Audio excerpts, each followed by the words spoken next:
বিসমিল্লাহির রহমানির রহিম। শুরুতেই শ্রদ্ধার সাথে স্মরণ করছি মহান স্বাধীনতার ঘোষক, বিএনপির প্রতিষ্ঠাতা বীর উত্তম শহীদ জিয়াউর রহমানকে। সেই সাথে স্মরণ করছি তার অর্ধাঙ্গিনী, বাংলাদেশের নির্বাচিত দুইবারের প্রধানমন্ত্রী, mother of democracy Begum Khaleda জিয়াকে। সেই সাথে আরও স্মরণ করছি বাংলাদেশের যুবকদের আইডল, শহীদ জিয়ার যোগ্য উত্তরসূরি জনাব তারেক রহমানকে। সংগ্রামী বন্ধুগণ, আপনারা জানেন খুনি হাসিনা দেশ থেকে পালিয়ে গেছে।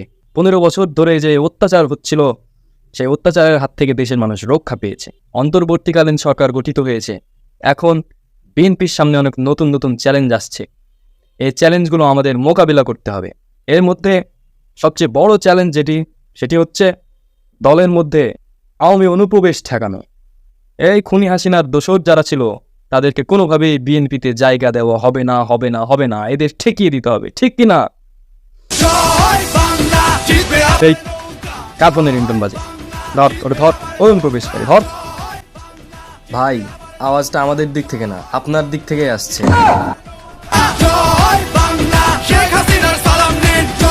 ওই শালা নিজে অনুপ্রবেশকারী, ধর শালারে, ধর ধর।